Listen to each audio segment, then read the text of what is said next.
자, 마이보험 체크입니다. 나의 보험 상태를 객관적으로 체크해서 공정한 평가와 합리적 대안을 제시하는 마이보험 체크.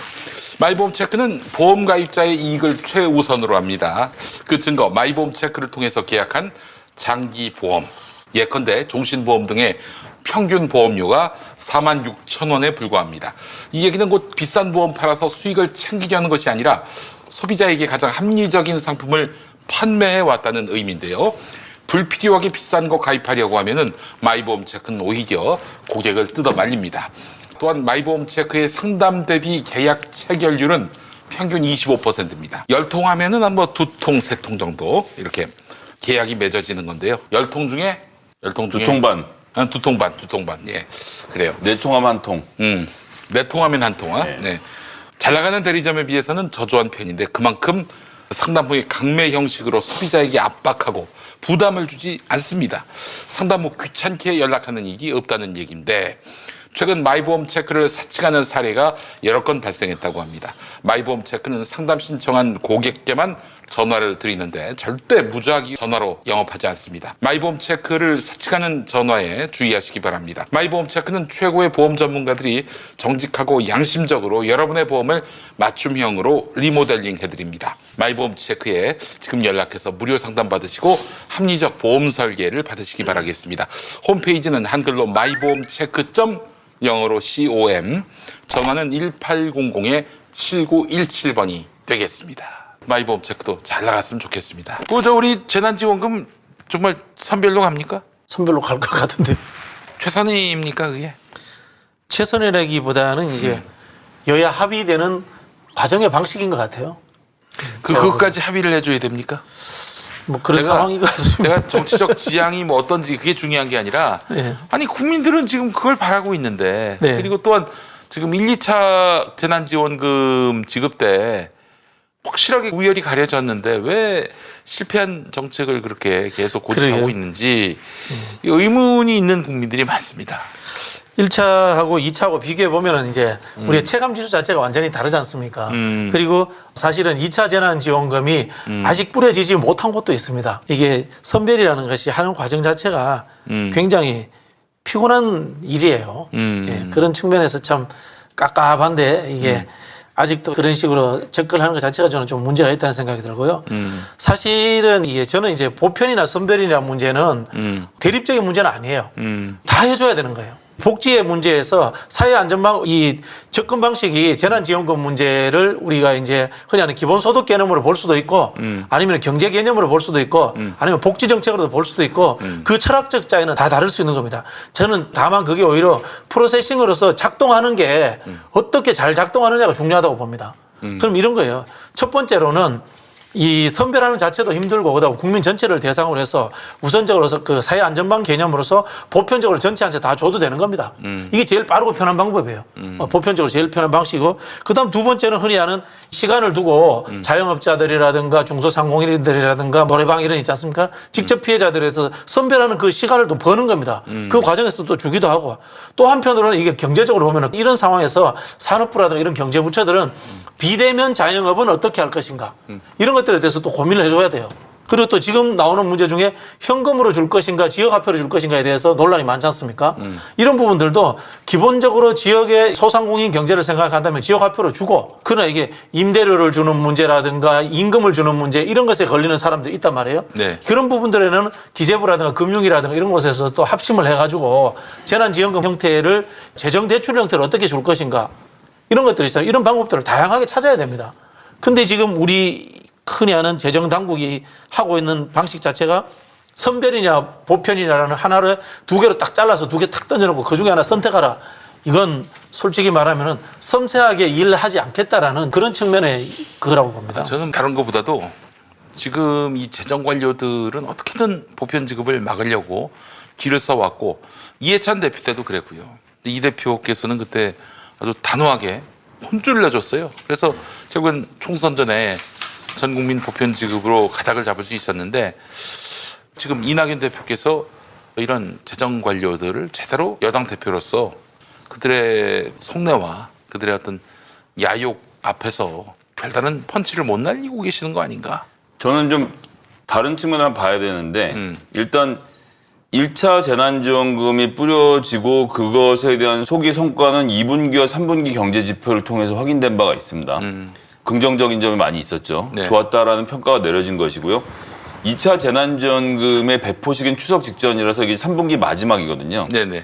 근데 지금 4분기에 대한 경제 평가가 안 나왔어요, 아직. 네. 3분기에 있는 결과를 가지고 3분기에 나누어진 선별적 지급이 된 재난지원금의 효과에 대해서 아직 합리적인 평가를 할 수 있는 기간이 아니다. 일단 이게 첫 번째 문제라고 생각을 하고요. 그래서 1차는 효과가 있었는데 2차는 효과가 없었다. 이렇게 단정 지을 수 있는 경제적인, 과학적인 근거는 현재로서는 없다고 저는 생각을 합니다. 아, 그래요? 지금 이제 3분기의 결과를 놓고 3분기에 나눠준 재난지원금이 이러쿵저러쿵 말하는 건 안 되고 통계가 이제 4분기가 나와야 되니까 올해 12월까지 지나고 나서 내년 1월에 평가가 나올 거라는 점이 일단 첫 번째. 그리고 그러면은 지금 4분기까지 지나면은 3분기 지금 우리가 대체로 이제 최백은 교수를 비롯한 이런 분들은 2차 재난지원금 지급의 효과가 3분기 때 없었다라고 이제 단언을 하고 계시는데 3분기에 나눠줬으니까. 예. 근데 이제 4분기까지 가면 이게 실패가 아니라 성공한 것일 수도 있다. 1차보다도 더 나은 형태의 지급으로서 평가받을 여지가 있다. 이렇게 보시는 건가요? 지원 계층이 얼마나 실제로 지원을 받았는지를 포함해서 봐야겠죠. 그리고 여기서 전제가 되는 가장 중요한 것은 뭐냐면 이게 재난지원금이라는 겁니다. 재난지원금. 올해 3월은 재난이 맞아요. 중국 같은 경우는 우리가 이제 보면서 우한이라는 동네가 사람이 막 몇천 명씩 죽어나가고 말 그대로 공포에 빠진 상태이지 않았습니까? 그리고 지금은 미국이 그렇죠. 1분에 한 명씩 돌아가시고 계시고 지금 1시간에 50명씩이 죽고 아이고, 있고 세상에. 예. 하루에 20만 명씩 감염이 되고 있는 말 그대로 팬데믹 상황인데 그런 상황에도 불구하고 또 거꾸로 경제는 또 경제대로 돌아가고 있거든요. 그러니까 이제 트럼프의 주술의 효과이기도 한데 까짓거 뭐 어때로 막 돌아다니는 사람들이 많이 있는 거예요. 그럼 지금 2020년 4분기 10월부터 12월까지 상황이 재난의 상황이냐 여기에 대해서 우리가 냉정하게 평가를 해봐야 된다는 거죠. 그러니까 전 국민적 재난 상황이니까 국가가 재난지원금을 줘야 되는 상황인가 여기에 대한 합의가 있는가. 저는 어떤 경제학자도 2020년 하반기가 재난적 상황이라고 지금 규정한 학자는 없다라고 봐요. 그래서 재난지원금 지금 줘야 되는지 문제부터 사실은 따져봐야 되는 겁니다.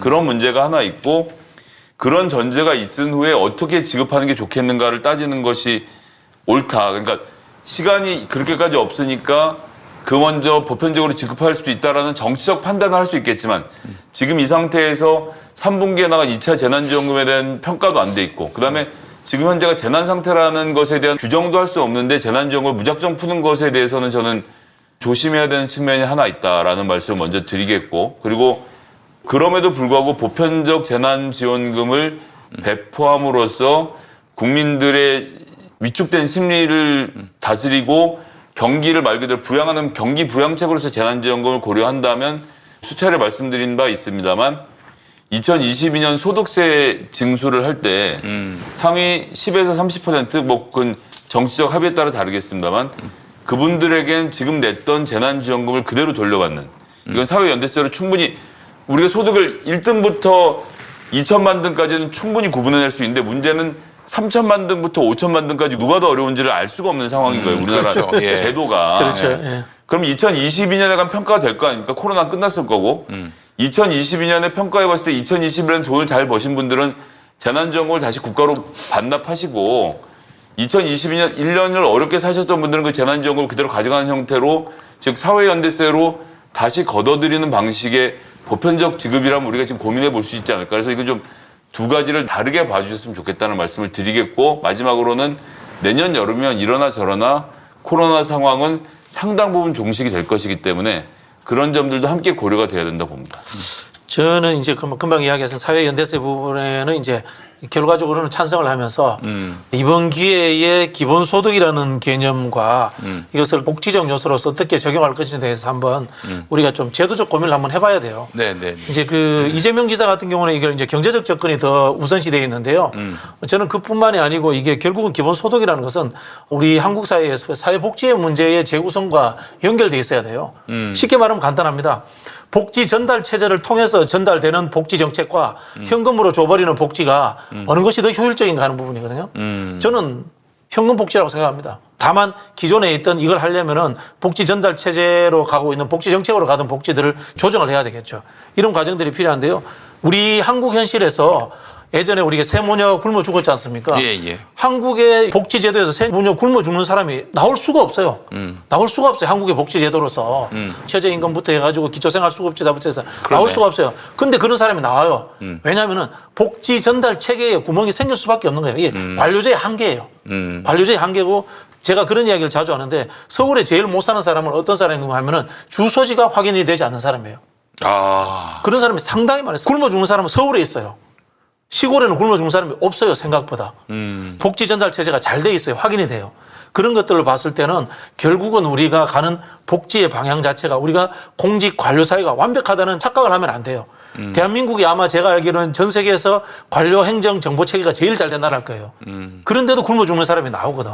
이건 뭐냐면은 결국 전달 체제는 완벽하지 않을 거기 때문에 개인에게 현금 복지를 줘서 그 사람이 쓸 수 있도록 하는 그런 것에 대해서 검토할 시기가 왔다는 거예요, 이제. 예, 그런 부분으로 접근을 해서 저는 이번에도 어쨌든 간에 보편적으로 복지 개념으로서 일부를 도입해서 주는 것들로 가는 사전 단계로서 좀 했으면 좋다는 생각이 들고요. 돈이 많으면 많을수록 많이 주면 돼요. 그렇기 때문에. 복지라는 것이 그렇지 않습니까? 재정 여건이 있으면 최대한 주면 좋은 거지 않습니까? 그죠? 그렇게 접근을 해서 지금 뭐 많이 줬으면 좋겠는데 다만 이제 이 재정당국자에서 이야기하는 임의의 기준 재정 건전성 40%라는 것은 임의의 기준일 뿐입니다. 지금 특수 상황이기 때문에 빚을 내서라도 김성애 대변인 전에 그런 말씀 하시더라면 저도 찬성을 합니다. 국민이 빚지는 것보다는 정부가 빚지는 게 훨씬 낫습니다. 지금 추미애 장관이 하신 일은 상식적인 일이고 합리적인 그런 판단이고 그럴 수밖에 없는 게 아니 지금 검사 집단이 저렇게 개기고 있는데 통제를 안 하면은 법무부 장관이 왜 있어요? 할 일을 한 건데 참 대단한 일로 보인단 말이죠. 또 누군가에게는 엄청난 질타의 빌미가 되고 있고 할 일을 했는데 이런 비난을 받을 거라면은 할 일을 하는 게 정말 큰 어떤 용기와 담력과 결단력이 있어야 되는 그런 시대란 말이죠. 저는 그런 의미에서 보자면은 기획재정부에 대한 문민 통제도 마땅히 해야 할 일인데 그렇게 하기가 참 어렵다. 그들은 뭐 수사권은 아니고 이른바 전문성, 지식 이런 걸로 상대방을 굉장히 아는 걸로 이제 짓눌러 버리고 무슨 말을 하더라도 데이터가 나와 버리니까. 근데 데이터를 무시해서는 안 되겠지만은 또 경제 현실을 무작정 관료들이 뇌피셜로 만든 것이다라고 말할 수는 없겠지만은 사실 정치의 영역에서 선출된 공직자가 판단할 목도 분명히 있거든요. 저는 그 이해찬 대표의 총선 전 전국민 보편 직업 푸시 이게 아닐까 생각이 되는데 지금 우리 여당 안에서 과연 저 기재부가 딴죽 걸고 심지어는 여당의 도지사를 뭐라고 그랬어요 그때? 철없다라고 했나? 철없다라고 한 야당 의원 발언에 사실상 동조를 하고 이거 보면은 이게 과연 선별 직업 전체 직업 이걸 떠나서 과연 관료 집단을 제대로 통제하고 있는가 이런 의문을 또 갖게 만들어요. 관료 집단을 통제하지 않으면은 제2의 윤석열 사태 예견할 수 있는 거 아니겠습니까? 그래서 말씀 잘 해주셨는데 라임 옵티머스가 본질적으로 뭡니까? 모피아들이 장난친 거거든요. 그렇죠. 그러니까 예. 사기꾼들이 껴있고 이게 다 중요하지 않으니까 이제 그런 환경은 언제든지 만들어질 수 있고 모피아 중 한 사람만 섭외할 수 있으면 그런 사기는 어떤 놈이라도 칠 수 있다는 게 가장 큰 문제거든요. 그러니까 기재부가 가지고 있는 힘과 권력이 어마어마하게 큽니다. 예산도 편성도 하고 집행도 하는 기재부가 지금 갖고 있는 힘은 부처에 비해서 너무 비대해요. 그래서 예산 편성권을 국회로 떼어온 것을 포함해서 원래 이 안이 노무현 대통령 때 이미 초안을 잡아놓은 바가 있는 거예요. 그래서 기획재정부가 갖고 있는 예산을 떼어오는 작업을 했던 분이 또 안홍구 열린민주당 사무총장이시기도 하고 그 당시 국세청이 있으면서 그래서 지금 검찰, 경찰 권력 개혁하는 것과 같은 방식으로 기재부 권력을 해체해서 문민 통제의 권한 안으로 집어넣어야 됩니다. 그리고 지금 말씀하신 국가 부채 독일이 2010년에 국가 부채 채무 비율이 GDP 대비 채무 비율이 85%였다가 지금 60%로 줄어들었거든요. 10년 만에. 그러니까 우리나라가 지금 늘어난다고 걱정을 하잖아요. 늘어날 땐 늘어나는데 국가라는 것이 필요하다고 생각하면 또 허리띠를 졸라매면 금방 국가 부채 비율을 줄일 수가 있습니다. 이게 안 되는 일이 아니거든요. 네. 근데 코로나라는 이 미중유의 재앙 앞에서 국가가 당연히 빚을 먼저 지고 국민들을 살려야 되는데 이 상황에서도 주판알만 굴리고 있는 주판알 굴린다면 이제 너무 낫대는 말이야처럼 되군요. 예. 계산기를 그럴지도 몰라요. 계산기를 두들기고 있는 이 기재부를 그냥 둬서는 안 됩니다. 이거 반드시 개혁을 해야 되고 쪼개서 그들이 갖고 있는 것은 국간직위로서 열쇠나 들고 있고 계산기나 두들기는 것이지 정책적 판단은 선출된 권력이 하는 게 너무 당연한데 여기에 이들의 전문성에 기죽어서 휘둘리는 것도 문제고 거꾸로는 전문성이 없이 정치인들이 나태한 것도 문제고 이런 문제가 전 함께 해결돼야 된다고 생각합니다. 실제로 저희 국회가 반성해야 되는 게요. 저는 여야가 같이 개헌을 해서라도 첫 번째가 이제 흔히 하는 이제 예산 편성권, 예산 편성권 국회로 가지고 와야 되고요. 두 번째는 폐쇄적 입법권을 가져야 됩니다. 국회가. 그게 아니면은 국민의 대표가 아닌 겁니다. 대한민국 국회에는 아주 얄팍하고 사소한 특권만 가지고 있고 본연의 권한을 행사하지 못하고 있어요. 우리 옛날 유명한 역사책에 나오잖아요. 대표 없이 과세 없다. 그런 이야기 하지 않습니까? 뭐 프랑스 삼부의 뭐 미국의 혁명에서의 보스턴 차 사건 전부 다 국민의 대표가 세금을 과세한다라는 민주주의의 기본 원칙을 지키려고 일어났던 일들이에요. 그렇죠. 근데 예. 우리나라 국회는 그 권한이 없는데 지금 국회의원이랍시고 이렇게 하고 있는 겁니다. 이런 거 보면 참 깝깝하기도 하고요. 실제로 이제 민주주의와 정치라는 것은 출발할 때 옛날에 2000년 전의 역사입니다만은 경제에 반하면서 출발을 합니다. 그전에는 뭡니까? 돈 있는 사람이 세상을 지배하지 않습니까? 그렇죠. 1달러가 한 표잖아요. 네. 근데 민주주의라고 하는 것은 달러가 있든 없든 간에 사람은 모두가 다 한 표인 거예요. 1인 1표인 거죠. 사람이 표인 거죠. 그런 측면에서 경제에 반하는 역사로서 민주주의가 시작되었다는 본질적 의미가 있습니다. 그런 부분에서 우리가 좀 민주주의가 재정, 뭐 경제를 통제할 수는 없죠. 현대사회에서. 글로벌화되는 경제에서 그럴 수는 없지만은 이 국가 재정 관계에 대해서는 통제할 수 있는 그런 좀 능력을 갖춰야 되는 거고요. 이 기재부가 자꾸 선별할 이야기하는 건 그렇습니다. 재정이라는 자기들이 만든 관행과 그다음 선별하는 게 누구의 권한입니까? 자신들의 권한이잖아요. 권한을 놓기 싫은 거예요. 그리고 부처마다 얼마씩 예산을 줄 건지를 정할 권한을 기재부가 독점하고 있으면서 타 부처의 상급 부처인 것처럼 굴고 있는 이 자세를 꺾기 위해서라도 예산 편성권은 입법부로 다시 돌려주는 과정이 필요하고 행정부는 입법부가 짜준 예산대로 집행을 하는 역할을 하면 되는 것이기 때문에 지금 현재 있는 기능을 떼어오는 것. 그 다음에 하나 더. 감사원도 마찬가지입니다. 네. 감사원의 기능이라는 것은 행정부에 대한 감사거든요. 행정부에 대한 감사는 입법부가 하는 거 아닙니까? 당연한. 그럼 감사원도 입법부로 가져와야죠. 그렇게 해서 입법부와 사법부, 행정부가 서로 견제할 수 있는 구조를 만들어야 전 세상이 똑바로 돌아가는데 관료들로부터 특히 이 장관이나 부처로부터 많은 광고를 받고 있고 공생을 하고 있는 언론이 정치를 바보로 만들고 희화시키고 그 힘을 관료들로 집중시켜서 왜냐하면 관료는 바뀌지 않은 상태로 30년을 가거든요. 이건 한 사람을 관리하면 되는데 정치인은 선출 권력이라 계속 시시각각 사람들이 변하니까 관리가 어렵단 말이에요. 예. 그래서 언론이 짬짬하기 좋은 행정부를 선호하는 겁니다. 하지만 입법 권력의 감사권과 예산 편성권을 주면 이 힘의 균등이 맞아 들어가면서 행정부가 지금 우리 몰래 해먹고 있는 수많은 문제들의 해결이 결국 거기서 이루어지게 된다는 것. 여러분들이 선출한 권력이 행정부를 감시할 수 있도록 하는 기본적인 작업들이 좀 필요할 때입니다. 근데 이제 이런 건 있어요. 우리 국민들 인식이 예. 국회를 더 신뢰하지 않잖아요. 예. 그러게요. 이게 참 문제이긴 한데요. 사실은 이제 저는 전공자로서 이런 이야기를 하는데요. 이거 사실 알고 보면 이제 식민사관이에요. 식민사관인 게 우리가 이제 일제시대 때 조선은 사색 당파로 망했다. 네. 이렇게 이제 교육을 받는단 말이에요. 그러다 보니까 정당이라는 것은 사적 이익을 위한 집단. 이렇게 이제 우리 국민들 사이에 이해가 되어 있고요. 또 한편으로는 우리 정치의 시작이 파벌 정치로서 시작이 됐어요. 이념과 가치에 의한 뭐 계급 정당이나 대중 정당이 아니고 파벌 중심의 정당으로서 지역. 시작이 되다 보니까 실제로 그런 측면이 존재하고 있고요. 또 지금도 사실은 정당의 엘리트 중원 구조가 정당 내에서 엘리트를 키우고 경험 있는 보좌관 출신들이 국회의원이 하고 이런 것들이 아니고 갑자기 뜬금없이 막 이벤트처럼 이 명망가들이 옆으로 공간 이동해서 오잖아요. 정치를 모르는 사람들이. 그러다 보니까 맡겨놔도 할 수 없는 현실적 상황이 되어 있는 거예요. 잘 아시겠지만은 정당도 한편으로 보면은 이 헌법에 나오는 헌법기관으로서의 성격을 가지고 있습니다. 그런 측면에서 국민들이 비판뿐만이 아니고 응원도 해주시고요. 정치하는 사람들 내부에서도 스스로 정치 엘리트를 키우는 그런 좀 구조를 만들어줘야지 정치가 변하고 정치가 변해야지 아까 말씀드린 것처럼 민주주의를 실현하는 기관으로서 행정기관들을 관리 감독할 수가 있습니다. 예, 알겠습니다. 아이고. 오늘 너무 담론 이야기를 했는데. 아니, 뭐 정말 중요한 본질을 짚어주셨고, 국민들이 대통령한테 권력을 맡긴 거 아니에요? 그렇죠. 선출된 권력이 행정부를 지휘를 해야 되는데 여기저기서 지금 파열음이 나고 이 대통령이 굉장히 인격적이다 보니까 아주 만만하게 개개요. 이명박 때 막 밟으려고 할 때는 그냥 움츠려 들었다가 야, 이거 참 정말 이것들이 그냥 좋은 말 할 때 좀 말 잘 듣지. YS 대통령 한 번씩 소환해 갔으면 좋겠어요. 예. YS 한 번. 진보에도 YS 같은 사람은 없어요. 그러니까 좀 시원하게. 예, 그래요. 그래서 하여튼 정말 선출된 권력이 국민으로부터 위임받은 권력이기 때문에 좀 더 당당하고 좀 더 강력할 필요가 있겠다는 생각이 들고요. 그런 의미에서 보면은 추미애 장관이 아주 매운맛을 잘 보여준 것 같아요. 예.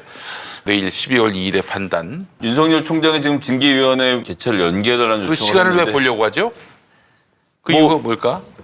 오늘 이제 감찰위원회에서도 부당했다는 얘기가 나오고 하니까 여론전으로 시간을 벌 생각에 그런 얘기를 꺼낸 것 같은데요. 전 뭐 추미애 장관이 흔들림 없이 그냥 집행하실 거로 봐서 내일 열리는 회의의 결과에 따라서 좀 한 매듭이 지어지지 않겠나 싶습니다. 아니 근데 이번 감찰위원회 결론은 여러분들 크게 신경 쓰실 필요가 없는 게 아까도 제가 얘기했습니다만은 그 위원장 이 사람 이름이 뭐더라? 강동범 2대 로스쿨 교수 이 사람 법무부 장관의 지휘 감독권을 삭제하자 이런 주장을 했던 사람이고요. 그리고 류희림이라는 사람이 있네요. 법조 언론인 클럽 회장. 이 사람이 YTN 출신인데 출입기자 회장이네. 그때 예. 그 저 누구야 노종면 수리하네. 기자 등 이런 사람들을 내쫓는 데 있어서 일조한 사람이에요. 그리고 또 이주형 의정부지검장 그리고 이수정 교수 국민의힘 경선준비위원 대부분 친 윤석열 인사로 구성된 법무부 감찰위원입니다. 그때 구성되어 있었던 거니까요. 예. 예. 그러니까 예컨대 이제 뒤집어서 친 추미애 인사로 만약에 구성됐다면은 그렇게 해서 윤석열에 대한 지금 감찰이 이건 뭐 타당하다라고 얘기했다면 언론들은 뭐라고 보도했을까요? 아이고 참 추미애 장관이 삐뚤어진 시각을 갖고 선발한 인사들이 그런 결론을 내렸다는 그렇게 얘기를 나오겠죠. 했을 텐데요. 아마 내일 법무부 징계위원회 위원들도 그런 사람들일 거다라고 보도할 겁니다. 아니 징계위원회 실제로 추미애 장관이 다 추천하는 분들이 임명이 되기 때문에요. 예. 그래요. 뭐 별로 지금 나오고 있는 생각과 다른 결론이 나올 가능성은 높지 않다고 봅니다. 자문위원들이 이렇게 자문했다면 그건 자문한 겁니다. 근데 또 징계위원들, 징계를 결정할 수 있는 권한을 가진 사람들이 징계했다면은 그 사람들도 합리적으로 적법하게 권한을 행사한 거예요. 언론의 잣대가 이중잣대라는 점이 참 개탄스럽고요. 누차 말씀드리지만 이 검찰 개혁은 검찰뿐만 아니라 언론 개혁이 같이 병행돼야만 하는 그런 개혁임을 다시 한번 또 확인합니다. 자, 오늘 그래서 윤석열 이야기와 함께 3차 재난지원금 이야기로 꾸민 정치부심이었습니다. 정말 알찬 시간이었습니다. 어디서 이런 얘기를 또 들으실 수 있겠어요? 예, 2달 앞선 전망까지 다 해드렸습니다. 자, 정치부심 우리 김성회 대변인님 그리고 또 박진영 부대변인님 수고하셨고요. 다음 주에 뵙겠습니다. 고맙습니다. 제가 마지막으로 아쉬워서 한마디 드리는데 한마디. 예. 검찰총장은 판사, 검사, 변호사 중 경력 15년 이상인 사람이 할 수 있습니다. 끝. 그래요? 알겠습니다. 끝.